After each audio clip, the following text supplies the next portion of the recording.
Lai saprastu, ko tas viss nozīmē pasaules ekonomikai, mums vispirms ir jāsaprot dažas definīcijas. Kas tieši ir ekonomika? Ekonomika ir daudz vietas sastopams jēdziens, bet pirmais, par ko tas varētu likt domāt, ir nauda. Savukārt nauda var likt domāt par dažādām lietām. Tā var būt nauda, kas pieder cilvēkiem, kuriem ir daudz naudas, vai arī nauda, kas kādam ir ļoti svarīga, jo viņam tās nav daudz. Tā kā mēs runājām par to, kā klimata pārmaiņas ir saistītas ar pasaules ekonomiku ļoti plašā mērogā, jūs varētu domāt arī par naudu, kas pieder lielākām grupām. Uzņēmumi un valdība, tā saucamais privātais un publiskais sektors, kontrolē milzīgu naudas apjomu. Tā nauda var būt paredzēta cilvēku algām vai ceļu un tiltu būvei. Maksājot nodokļus, jūs visticamāk iemaksājat pensiju kontā, kas jums pēc pensionēšanās nodrošinās ienākumus, un ikdienā jūs un jūsu ģimene visticamāk iegādājaties neskaitāmus produktus. Visas šīs lietas maksā dažādas naudas summas, bet, protams, arī nauda ir dažāda veida. Valūta, par kuru vārds ekonomika var likt iedomāties, varētu būt Bulgārijas leva, Čehijas krona, Ungārijas forins, Rumānijas leja vai eiro. Apvienoto nāciju organizācija visā pasaulē atzīst aptuveni 180 valūtu. Ja jūs būtu students Ķīnā, jūs visticamāk iedomātos par juāņu, bet Amerikas Savienotajās valstīs dolāru. Tomēr nauda visdažādākajos tās veidos ir tikai daļa no tā, kas patiesībā ir ekonomika. Ekonomiku, jo īpaši globālo ekonomiku, par ko mēs šodien daudz runāsim, atspoguļo visas tās lietas, kuras mēs tikko aplūkojām. Varētu teikt, ka ekonomika ir veids, kā pasauli sakārtota, lai mēģinātu atrisināt ekonomikas pamatproblēmu. Tas būtībā ir, kā tiek izmantoti ierobežoti resursi, lai apmierinātu neierobežotu pieprasījumu skaitu. Patiesībā pieprasījumu skaits nav bezgalīgs, taču cilvēki vienmēr vēlas vairāk nekā var atļauties. Tas rada daudz problēmu. Galvenā no tām ir izvēle, ko ražot un kā izvēlēties, kurš to saņems. Tas nozīmē, ka ir jāpieņem lēmumi un jāupurējas. Situāciju, kad pieprasījums pārsniedz piedāvājumu, mēs saucam par deficītu.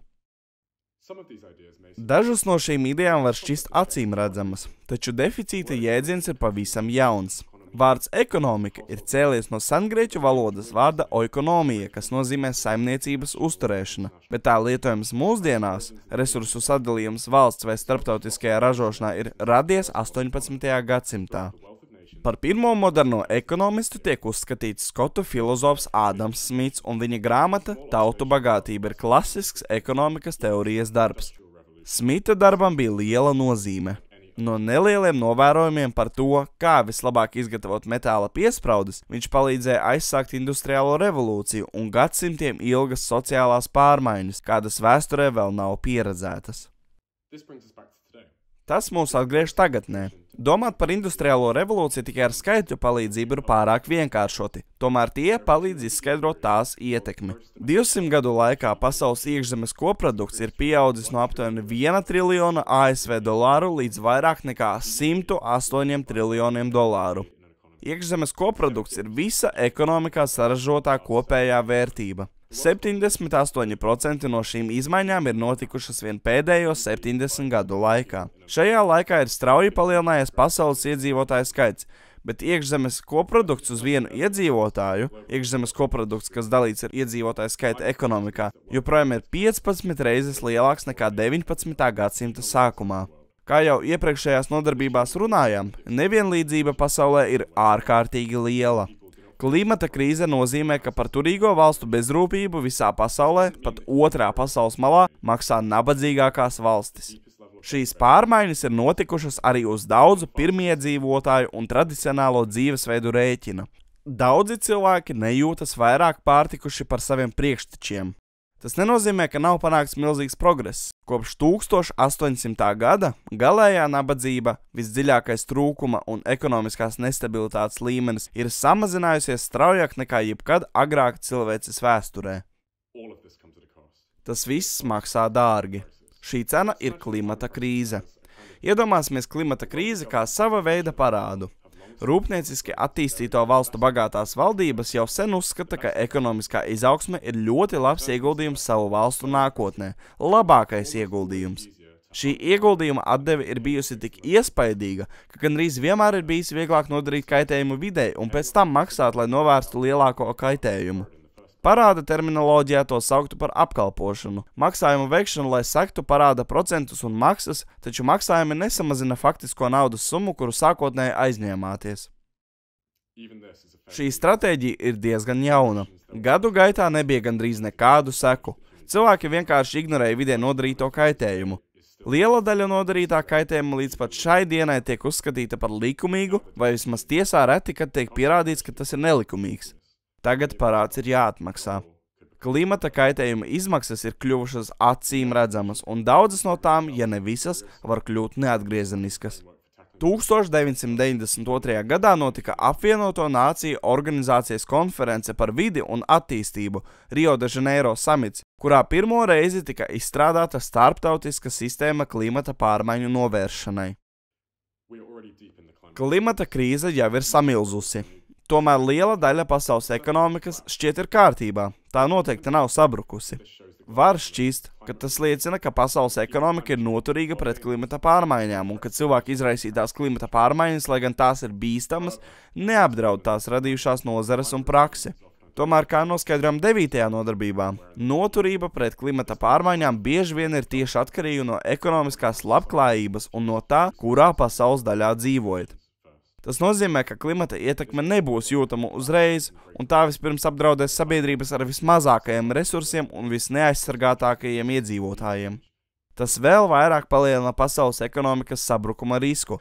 Tad, kad globālajos ziemeļos, valstīs, kurām ir resursi, lai īstenotu pārmaiņas, būs jūtams ievērojams sabrukums, būs jau par vēlu. Ekonomiski attīstītajām valstīm, piemēram, izteikti industrializētajām un postindustriālajām Eiropas valstīm, ir resursi, lai mazinātu daudzas klimata pārmaiņas.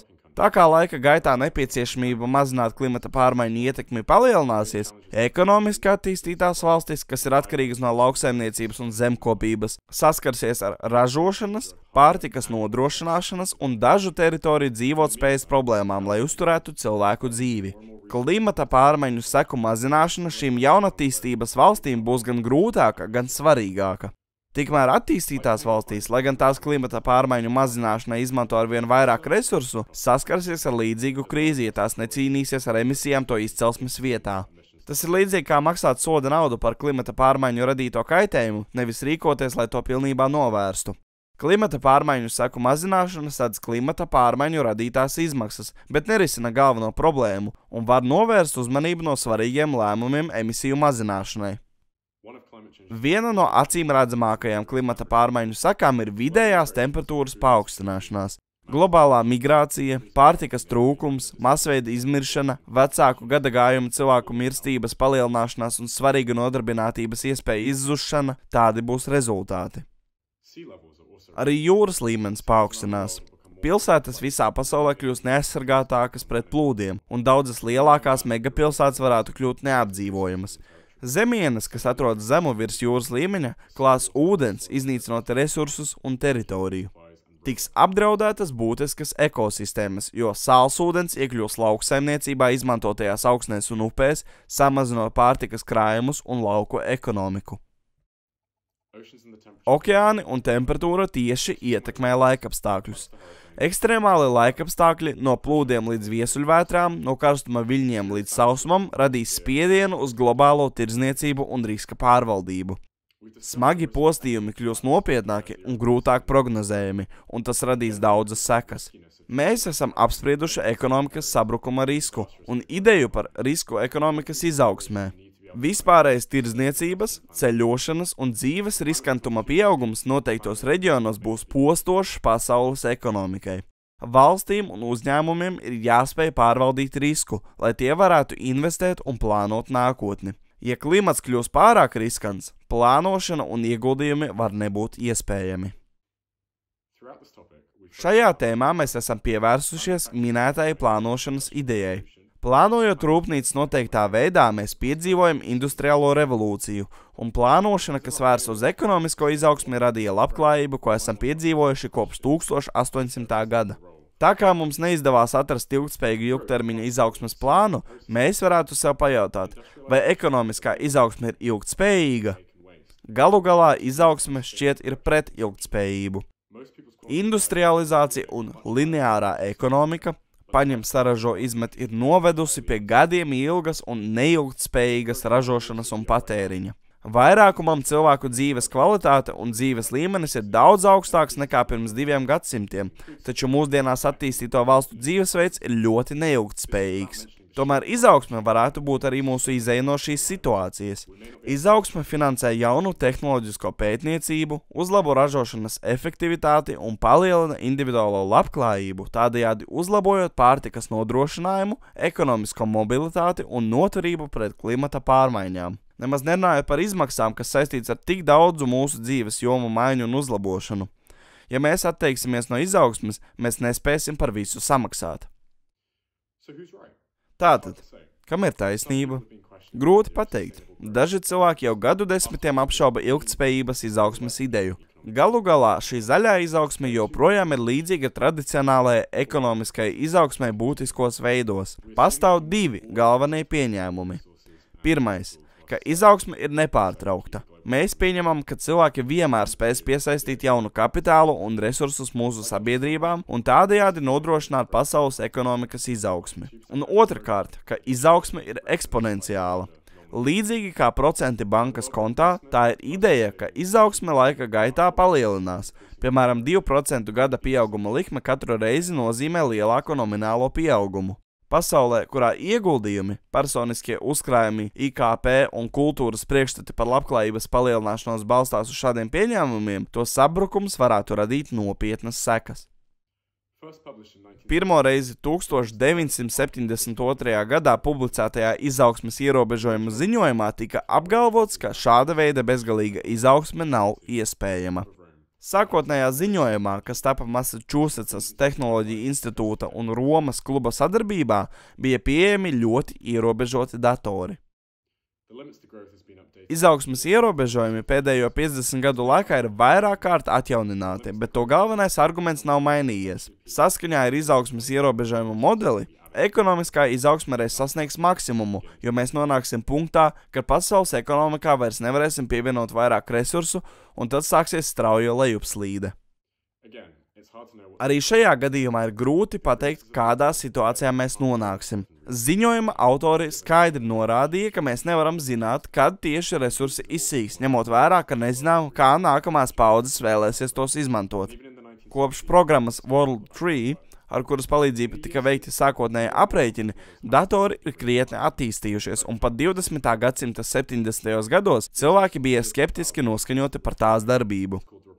Tomēr ir pagājis krietns laiks, un arvien sarežģītākie modeļi ir apstiprinājuši sākotnējo argumentu, ka izaugsme nevar turpināties mūžīgi. Kopš 2000. gada veiktie pētījumi liecina, ka tiek īstenots tā dēvētais standarta scenārijs, saskaņā ar kuru globālā sistēma sabrūk 21. gadsimta vidū. Kā jau minēts, Eiropā ir lielas ieceres 21. gadsimta vidum. Līdz 2050. gadam Eiropas Savienība ir juridiski apņēmusies panākt oglekļa neutralitāti. Tā sasniegšana ir Eiropas zaļā kursa galvenais mērķis. Zaļajā kursā ir iekļautas lielas izmaiņas bioloģiskās daudzveidības, enerģētikas, rūpniecības emisiju, lauksaimniecības un transporta politikā. Aprites ekonomikas ideja ir atbilde bažām, kas ir ļoti līdzīgas tām, kuras paustas izaugsmes ierobežojumos. Aprites ekonomikas ideja ir noslēgt ražošanas un atkritumu loku. Jau iepriekš minējām, ka ekonomikas pamatproblēma ir tā, kā mēs izmantojam ierobežotus resursus, lai apmierinātu neierobežotu skaitu prasību.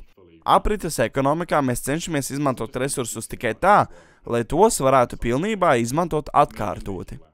Tas nenozīmē, ka jāražo tikai tik daudz, cik vēlamies, un jāapsola saražoto pārstrādāt. Tas nozīmē, ka varam radīt materiālos labumus mazāk vai neplānot laika gaitā ražot arvien vairāk un vairāk. Aprites ekonomikai būs nepieciešamas lielas izmaiņas tajā, kā mēs iztēlojamies ekonomikas pamatproblēmu. Mums būs jādomā par produktu atkritumiem kā par jauniem resursiem, nevis tie jāizmet atkritumos un jāmeklē izēvielas dabā. Mums būs vairāk jāizmanto mūsu produkti.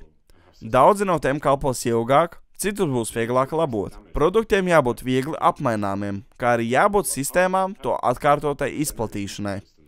Mums būs jārisina jautājums par kaitējumu, ko šie produkti neizbēgami nodara videi. Mums būs vairāk jāstrādā, lai novērstu šo kaitējumu un atjaunotu ekosistēmas, kuras ir cietušas no klimata pārmaiņām. Un ļoti svarīgi ir tas, ka šo mērķu sasniegšanai mums būs jāīsteno labāka politika.